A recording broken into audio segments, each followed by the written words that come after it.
February 14th, 1942. The Converse Memorial Laboratory Basement, Harvard University, Cambridge, Massachusetts.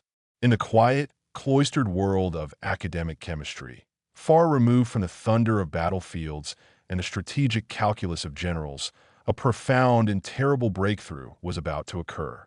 A single match, its tiny flame flickering in the semi-darkness of the laboratory, was held to a small, unassuming sample of jellied gasoline resting in a glass beaker. The substance did not explode in a violent, instantaneous flash like ordinary, unthickened fuel.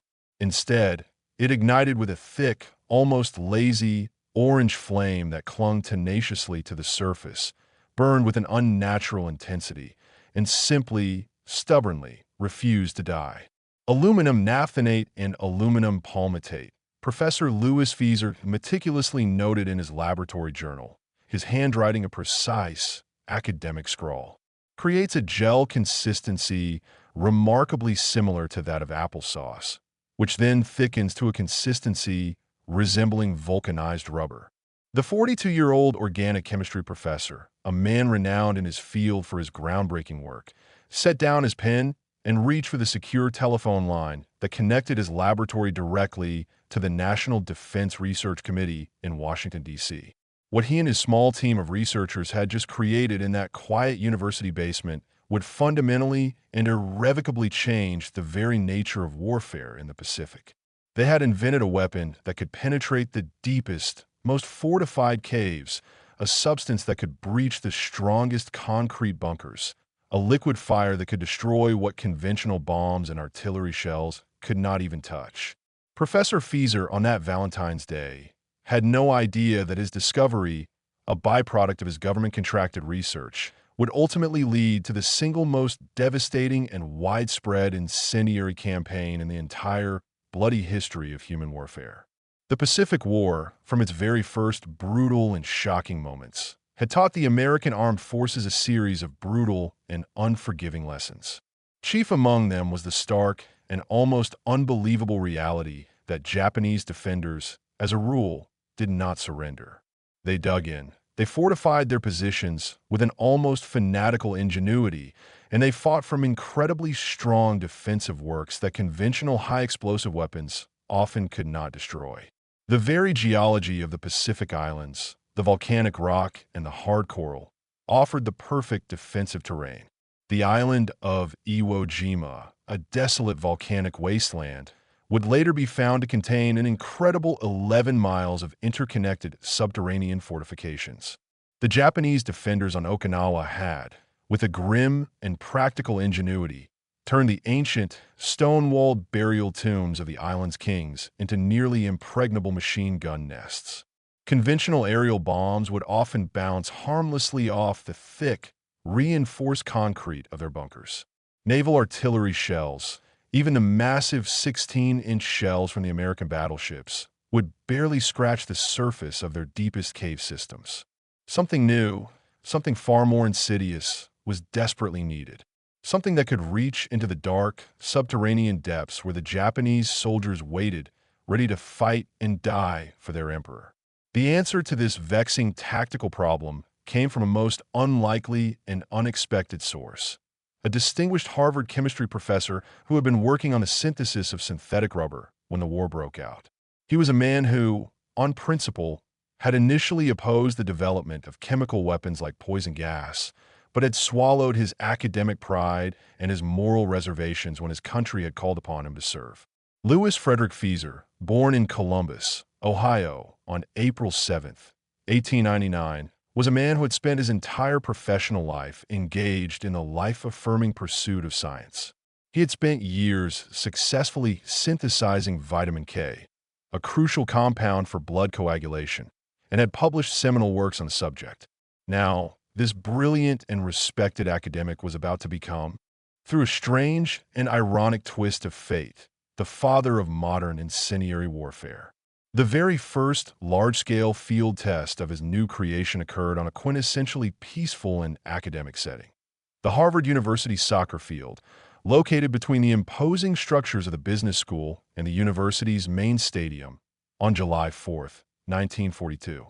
Professor Fieser, with a team of assistants, carefully placed 45 pounds of his new, jellied compound into a shallow, water-filled pool that had been dug into the center of the field. A nervous crew from the Cambridge Fire Department stood by, their hoses at the ready.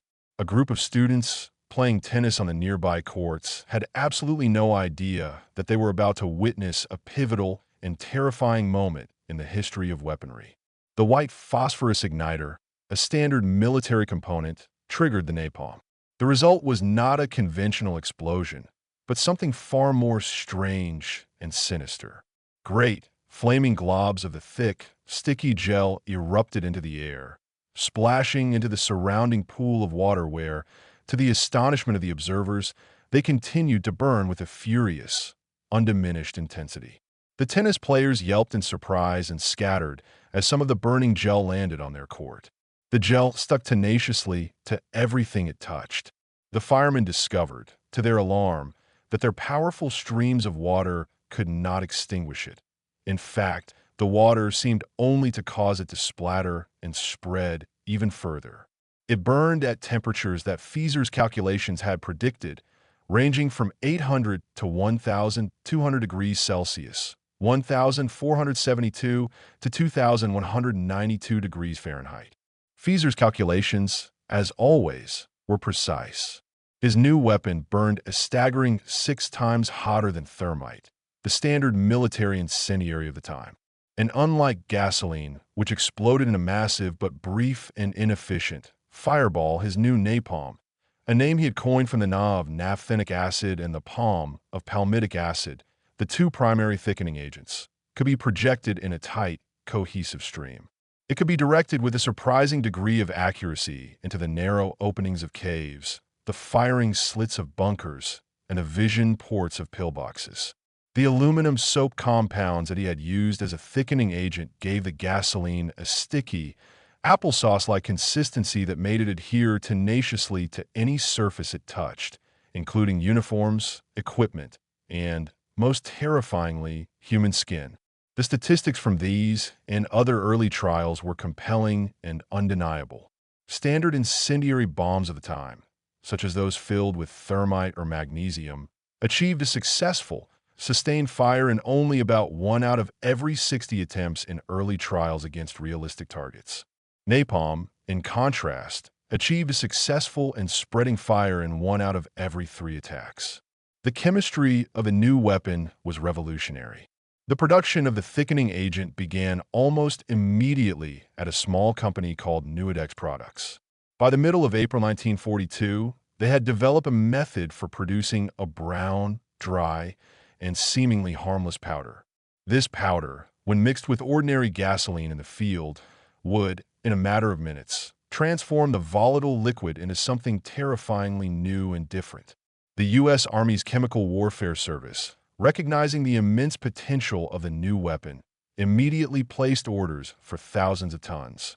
The massive chemical giant, Dow Chemical, was brought in to ramp up production to an industrial scale. By 1943, America was producing 500,000 pounds of napalm thickener. By 1944, that number had risen to a staggering 8 million pounds per year. The M69 incendiary bomb was a weapon that was designed, from its very inception, specifically for the efficient and widespread deployment of napalm. Each individual bomblet was a simple, 6-sided tube of thin steel, weighing just 6.2 pounds, but it contained a lethal payload of the jellied gasoline that, upon detonation, would spray across a 15-foot diameter. 38 of these individual M69s were packed into a single, large E-46 cluster bomb. When this larger bomb was dropped from altitude, a time fuse would cause it to break open at 2,000 feet, scattering the 38 individual bomblets across a wide target zone, ensuring a dense and overlapping pattern of ignition points. But before napalm would be used to its full, horrific potential in the Pacific, it would first see combat in the European theater. In August of 1943, American forces used napalm-filled bombs during the Allied invasion of Sicily, primarily against German troop concentrations and vehicle parks. However, it's true, and far more terrible, Test would come not against conventional armies, but against the unique and seemingly impregnable Japanese fortifications that had, for so long, proven to be almost completely impervious to conventional attack. July 22, 1944, Tinian Island in the Mariana Islands chain. The Pacific debut of napalm as a primary tactical weapon was about to begin. Captain Robert Johnson of the 2nd Marine Division, observing from a forward position on the newly captured island of Saipan, watched as a flight of Army Air Force P-47 fighter bombers approached the neighboring island of Tinian from the east. But these were not carrying the familiar, dark green high-explosive bombs. The aircraft were loaded with the first operational napalm weapons to be used in the Pacific theater. The incendiary gel, which had been shipped in absolute secrecy from production facilities in Hawaii, was about to be tested against an enemy that had elevated the science of defense into a deadly and fanatical art form. The Japanese garrison on Tinian, commanded by the determined and skillful Colonel Kiyoshi Ogata, had spent months preparing their defensive works with an almost manic intensity.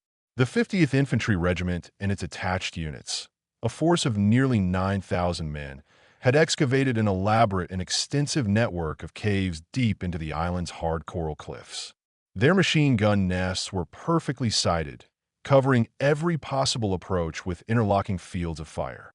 Their artillery was hidden in reverse slope positions, on the sides of hills facing away from the sea, a clever tactic that made them almost completely immune to the massive naval bombardment from the American fleet.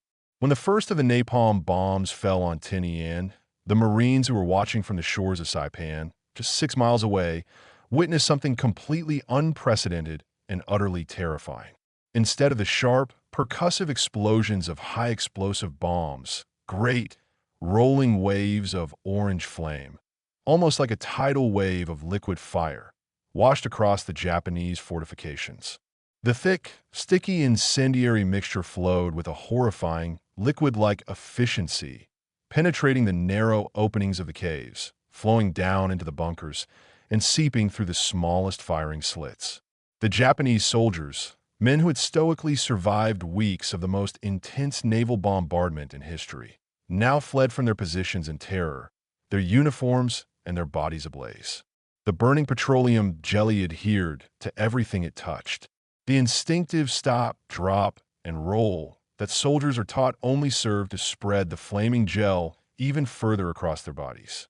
The water from their canteens, when thrown on the flames, caused the burning napalm to splatter violently, creating new sources of fire. The only escape, the only hope of survival, was to abandon their fortified positions entirely and flee into the open, where they were cut down by the waiting American machine guns and rifles. Marine Corporal James Chun, observing the horrific scene through his binoculars, noted with a sense of awe and horror in his diary, "The Japs came pouring out of holes in the ground we didn't even know existed. They were rolling in the dirt, screaming, trying to put the fire out, but it just kept burning no matter what they did. It was the most terrible thing I have ever seen." Within a matter of days, the Marine infantry units were requesting napalm strikes from the air and from naval guns before every single advance. The Japanese emplacements that had, just weeks before, required hours of costly and bloody frontal assaults to neutralize, were now being cleared out in a matter of minutes. Tinian, an island that was expected to be a bloody, month-long battle, fell on August 1st in just 9 days. Of the 9,000 Japanese defenders who had been tasked with defending the island to the last man, only a mere 313 survived to be taken prisoner. The stunning success of napalm on Tinian was just the beginning. On Saipan, the Marine flame tank operators had already discovered that their man-portable flamethrowers could achieve similarly devastating effects, albeit at a much closer and more dangerous range. The standard M2 flamethrower could project a stream of thickened fuel up to 40 yards, but the operators, who had to carry 70 pounds of flammable fuel on their backs, were incredibly vulnerable. They suffered a casualty rate that exceeded a staggering 90% once they revealed their position by firing their weapon. The solution to this problem came from the ingenious and resourceful Seabees of the Navy's construction battalions. They took standard M4 Sherman tanks and modified them, replacing the main gun with a powerful Navy-developed CB H-1 flamethrower. These new Zippo tanks, as the Marines immediately and affectionately called them, could project a massive stream of liquid fire up to a distance of 150 yards, all while providing the crew with the full armor protection of a Sherman tank. A small detachment of 8 of these revolutionary new tanks landed on the black, volcanic sands of Iwo Jima on February 19, 1945. What happened next would demonstrate, with an almost apocalyptic finality, the terrifying effectiveness of napalm against the most heavily fortified and fanatically defended positions in the entire Pacific. February 23, 1945. Iwo Jima, a desolate, pork-chop-shaped island of volcanic ash and sulfurous steam. Corporal Herschel Woody Williams, a young Marine from West Virginia, crept cautiously toward a formidable Japanese pillbox, dragging his heavy M2 flamethrower through the loose, black volcanic ash that made every step an exhausting effort. His unit had been completely pinned down for hours by a murderous, interlocking network of fire from a series of camouflaged, reinforced concrete emplacements that were impervious to their mortars and machine guns. The supporting artillery from the ships offshore hadn't worked. The direct fire from their own tanks had failed. A conventional, frontal infantry assault, as they had already learned at a terrible cost, was nothing short of suicide. Williams could see the menacing, black barrel of a Japanese Type 92 heavy machine gun protruding from a narrow firing slit in the concrete. Bullets from the position sparked and ricocheted off the steel fuel tanks on his back as he crawled forward. 20 yards, 15 yards. At a mere 10 yards, with his heart pounding in his chest, he triggered the igniter. A thick, cohesive stream of the jellied, flaming fuel shot with incredible precision through the narrow slit. The interior of the concrete bunker was instantly transformed into a furnace. The temperatures inside exceeded those of a crematorium in a matter of seconds. The concrete itself, subjected to this incredible thermal shock, began to spall and crack. The thick, steel reinforcement bars within the concrete warped and bent in the intense heat.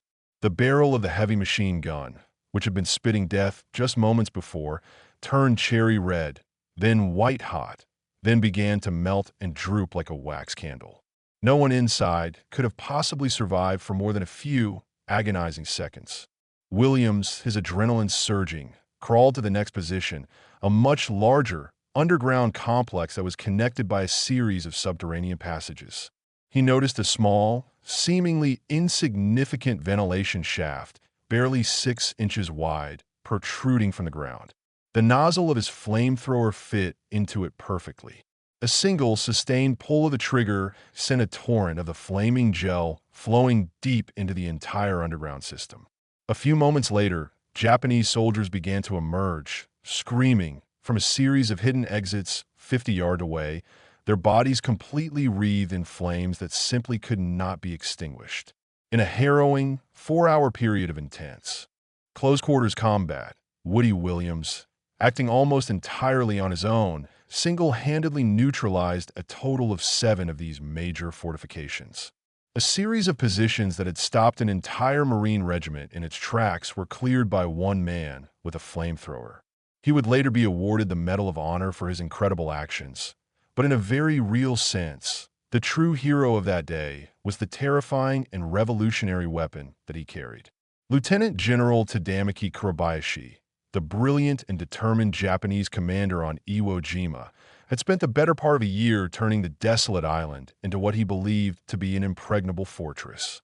His defensive doctrine was a radical departure from the traditional Japanese reliance on suicidal banzai charges. His plan was simple, brutal, and pragmatic: to make the Americans pay for every single yard of volcanic ash with a river of blood. His 21,000 troops, working with an almost superhuman effort, had excavated miles of complex, multi-layered passages and chambers deep through the island's solid volcanic rock. They had stockpiled enough food, water, and ammunition to withstand a month-long siege. Kurabayashi had meticulously studied American tactics and knew of their overwhelming reliance on superior firepower. He had, therefore, positioned the vast majority of his defenses on the reverse slopes of the island's hills and ridges, a brilliant tactic that made them almost completely immune to the direct fire of the American naval guns.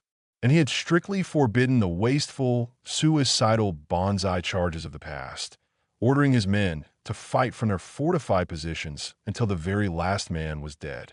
He believed, with a cold and logical certainty, that he had created a perfect, impenetrable defense. He had not, however, fully accounted for the terrifying and almost elemental power of napalm. The modified Sherman Zippo tanks, the 8 that had landed with the invasion force, arrived on the second day of the battle. Captain Frank C. Caldwell of the 26th Marines watched as the first of these Zippo tanks advanced on a massive, underground fortress that had successfully resisted 2 full days of relentless, coordinated assault. The tank's powerful flamethrower erupted with a deep, guttural roar, sending a massive, cohesive stream of the burning petroleum a full 100 yards, directly into the mouth of the main cave. The thick, sticky, incendiary mixture flowed like a river of lava, finding its way into every passage, every chamber, and every hiding place within the vast, subterranean complex. The whole mountain, Captain Caldwell would later report, seemed to literally exhale smoke and fire from a dozen different fissures. And then we heard the screaming. Japanese soldiers, their clothing and their very skin on fire, began to pour out of the hidden cave exits. Those who managed to make it into the open were quickly and mercifully cut down by the waiting Marine riflemen. Those who chose to stay inside were incinerated where they stood.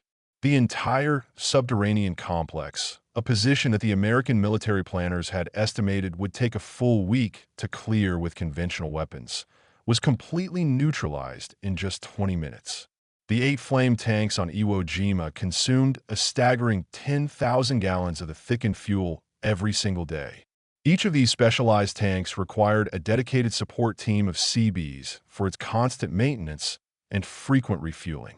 Men like electricians mate Joseph Klein and shipfitter J.D. Patterson worked around the clock, often under direct and intense enemy fire, to keep these vital and revolutionary weapons operational. The psychological impact of the flame tanks was immediate and profound. The Japanese soldiers, who had been trained to fight and die fearlessly against conventional weapons, now fled in abject terror at the mere sight of the Zippo tanks lumbering towards them.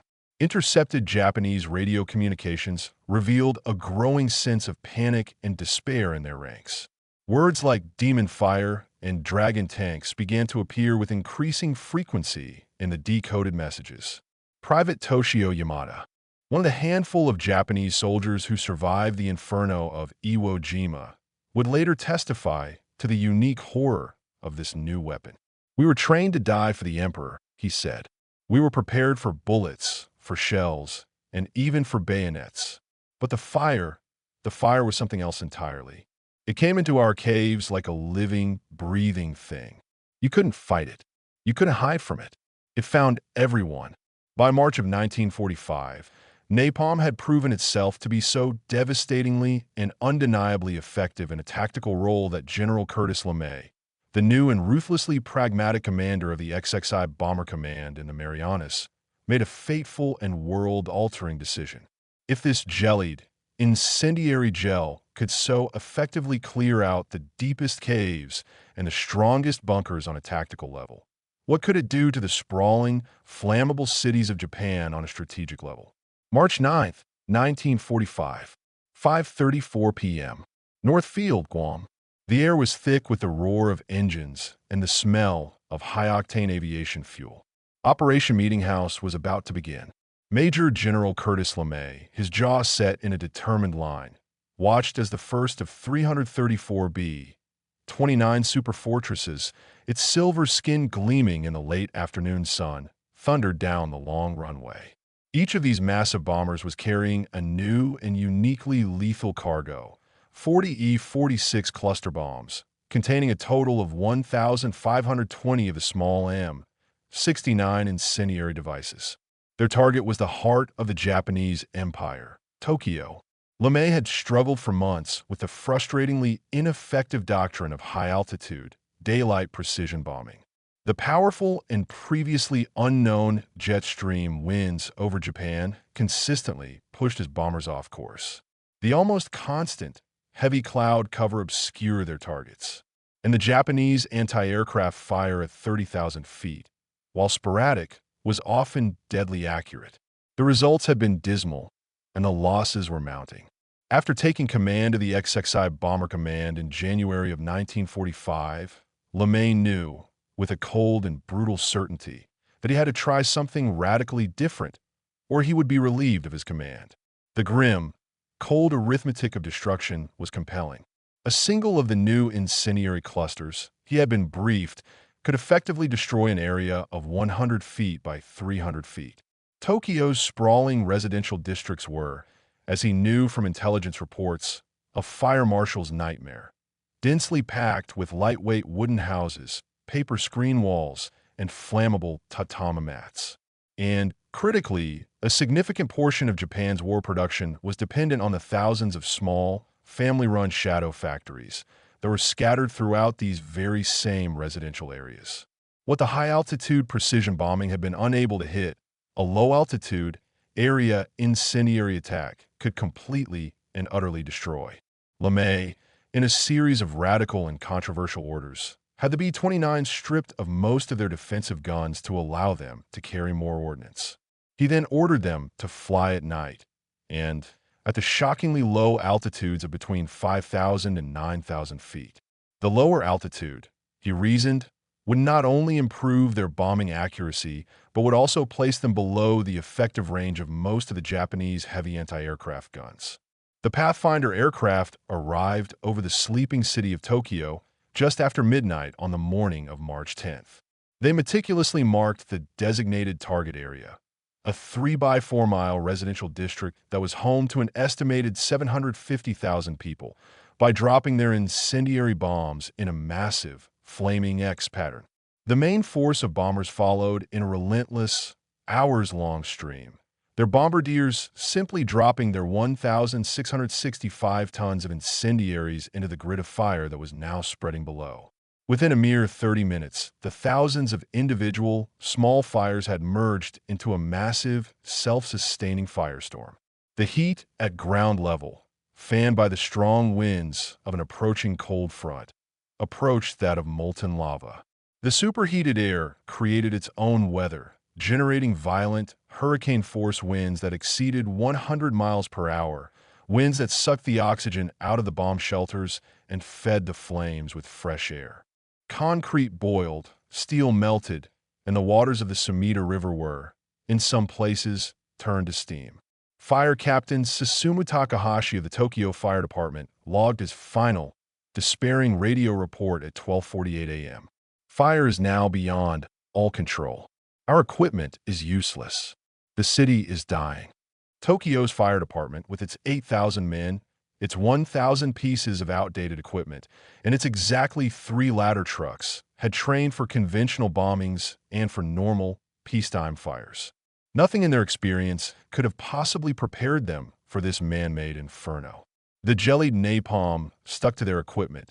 It melted their hoses, and it turned their streams of water into scalding steam. By the time the sun rose, its light obscured by a massive, miles-high column of black, oily smoke, 16 square miles of the city of Tokyo had been completely and utterly incinerated. The conservative, post-war American estimates would place the death toll at 87,500, but the Japanese sources and most modern historians suggest that over 100,000 people had perished in that single, horrific night. More people had died in the Tokyo firestorm than would die in the initial blasts of either of the atomic bombings that would come. Over 1 million people were left homeless. The tail gunner of one of the B-29s, Sergeant James D. Kritz, would later report, even at 5,000 feet, you could smell the burning flesh. The thermal updrafts from the fire were so strong that they were throwing our 65-ton bomber around the sky like a leaf. But for General Curtis LeMay, this was just the beginning. The systematic and total incineration of the nation of Japan had begun. On March 11th, the campaign of fire continued with the destruction of Nagoya, as 313 B-29s eliminated the massive Mitsubishi aircraft engine plant and its surrounding districts. 2 days later, the industrial heart of Osaka was consumed by a massive firestorm that burned uncontrollably for a full 72 hours. And on March 16th, the port facilities and shipyards of Kobe were reduced to a landscape of twisted metal and ash. In just 10 short days, the incendiary raids had destroyed more of Japan's industrial capacity than 2 full years of conventional, high-explosive bombing. The U.S. Army Air Forces were now consuming napalm at a rate that was far faster than the American factories could produce it, and a state of emergency was declared to ramp up production to unprecedented levels. The tactical lessons that had been learned in the dark, bloody caves of the Pacific Islands were now being applied, with a terrifying and almost unimaginable efficiency, to the strategic heart of Japan itself. April 1st, 1945. Okinawa, the final, bloody crucible of the Pacific War. If the battle for Iwo Jima had been a vision of hell, the battle for Okinawa was something even worse. The island's large civilian population, numbering nearly 450,000, was now caught in the crossfire between the 100,000 determined Japanese defenders and the 180,000 American attackers. The Japanese commander, Lieutenant General Mitsu Ushijima, had turned every tomb, every cave, and every hill on the southern part of the island into a formidable defensive bastion. He had learned the hard-won lessons from the defense of Iwo Jima and had taken them to heart. His troops had dug deeper. Their fortifications were stronger and more elaborate, and they had specifically prepared for the inevitable flame attacks. They had installed water reservoirs deep within their cave systems. They had created fire breaks in their underground passages, and they had even developed crude but sometimes effective protective gear made from wet cloth and thick layers of mud. But in the end, it all proved to be tragically and utterly futile. The 713th Tank Battalion, an entire American armored unit, had been completely converted to flame-throwing tanks for the Okinawa campaign. A total of 54 Sherman tanks were now equipped with the powerful Ronson flamethrowers, capable of projecting their incendiary streams a distance of 60 to 80 yards. The U.S. Navy's chemical warfare units, in preparation for the assault, had stockpiled a staggering 250,000 gallons of the thickened fuel. And every single Marine Rifle Company now had its own attached, organic flamethrower teams. The brutal, week-long battle for a heavily fortified position known as Wana Ridge was a perfect demonstration of napalm's evolution as a decisive tactical weapon. The Japanese defenders had created a brilliant and deadly network of interlocking fortifications on the reverse slopes of the ridge, a position that made them almost completely immune to American artillery and direct air attack. The battle-hardened Marines of the 1st Division spent 3 agonizing, bloody days trying to advance a mere 100 yards, suffering massive and unsustainable casualties in the process. On May 14th, the Marines, in a moment of desperate innovation, implemented a new and terrifyingly effective tactic.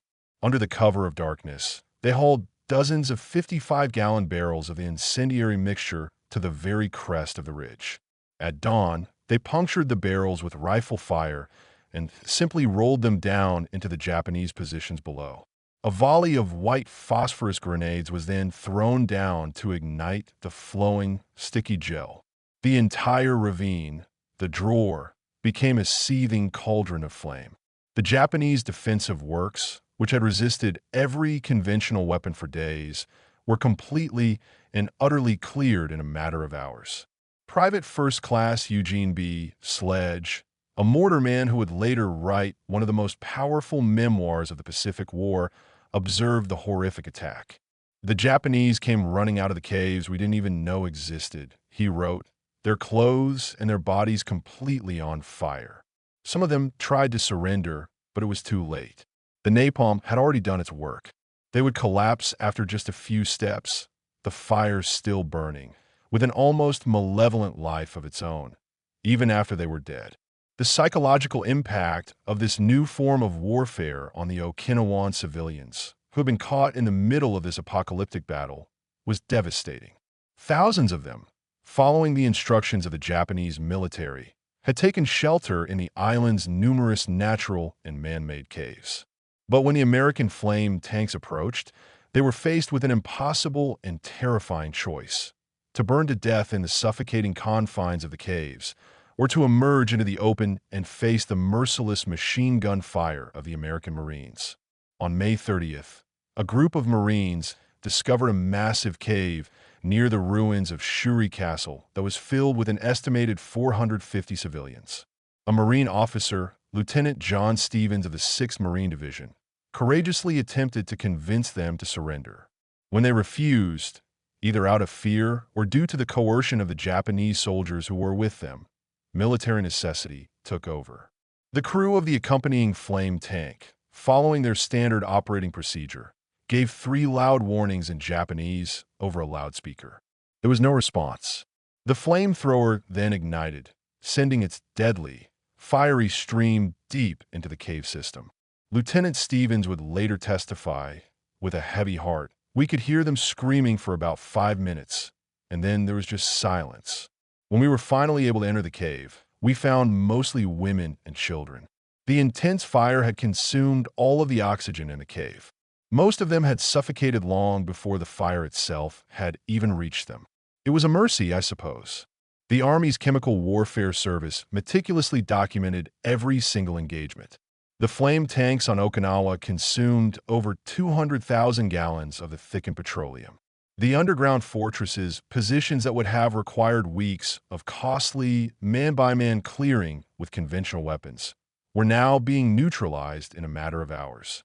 The Japanese bastions that had stopped entire American divisions were now being systematically overcome by a few sections of the new flame tanks. But the cost in civilian lives was staggering and undeniable. Modern estimates suggest that the flame weapons used on Okinawa were directly or indirectly responsible for at least 20,000 civilian deaths, though the exact figures remain, and will likely always remain, disputed. The weapon that had been developed, in part, to save American lives, was proving to be horrifically and tragically indiscriminate in its destruction. Colonel Unmack's flamethrower group, which had started as a small, ad hoc team of inventive Seabees, had now grown into a major military organization. Production facilities in Hawaii were operating continuously, and the training programs back in the United States were graduating hundreds of new flame tank operators every month.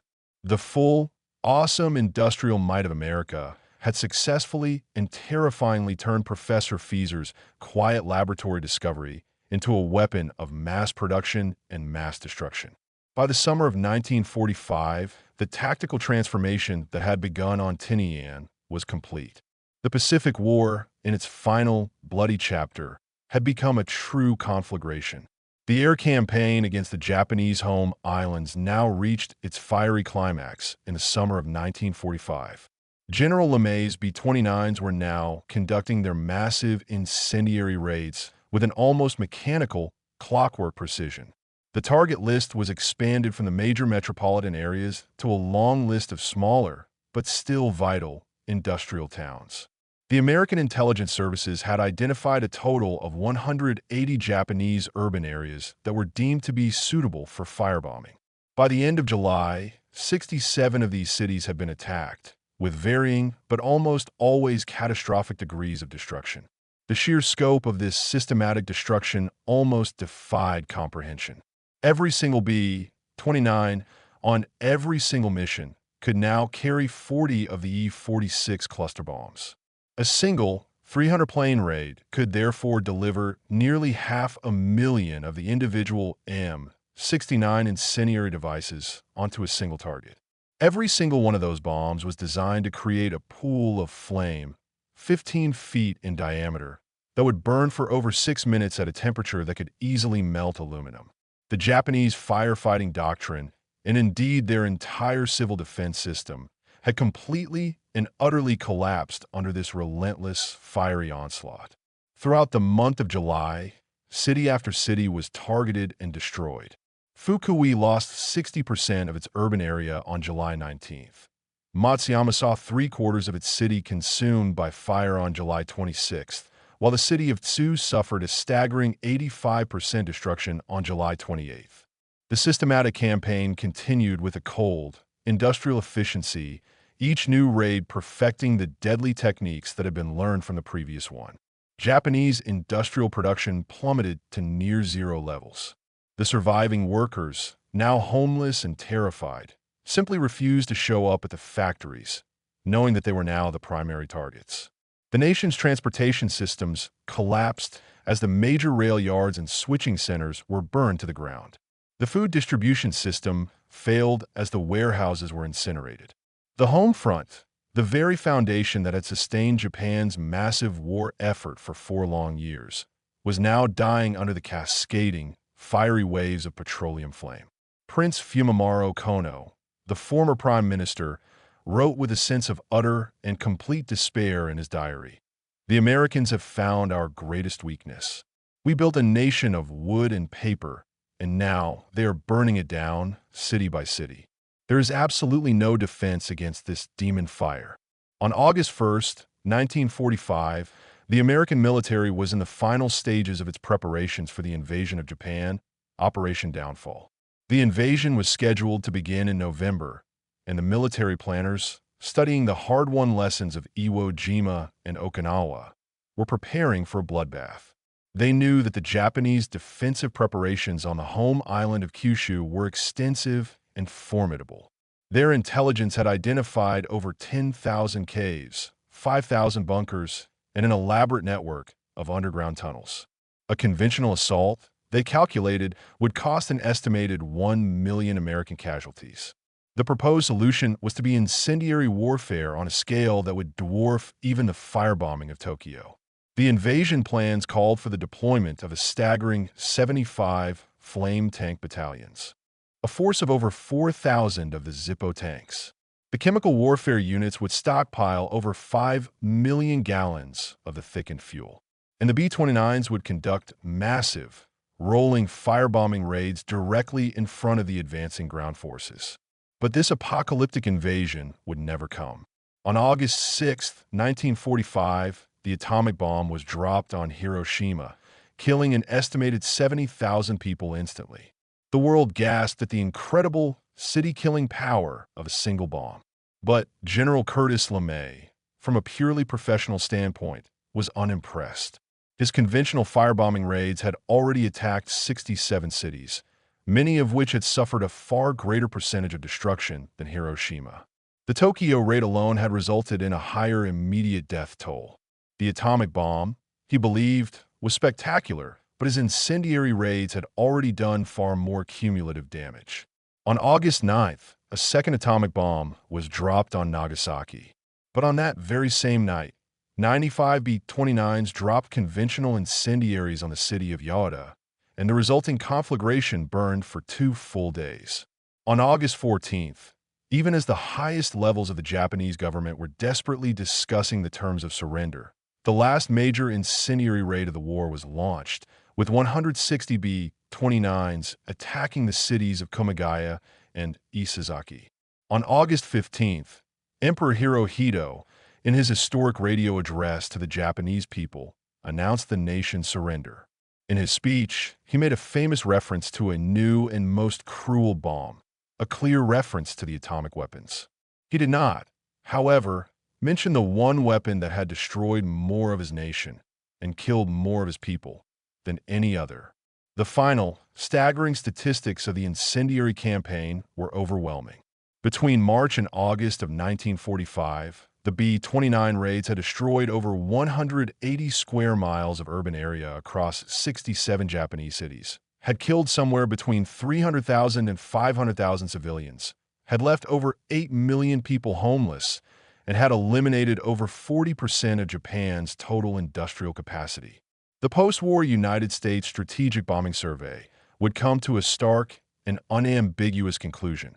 Japan would have surrendered by November of 1945, even without the use of the atomic bombs, and even without the entry of the Soviet Union into the war.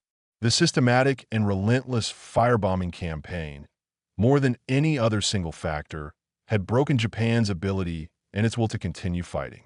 In the aftermath of the war, Professor Louis Fieser returned to his quiet chemistry laboratory at Harvard University, the very place where it had all begun. He was awarded the Medal for Merit, the nation's highest civilian honor.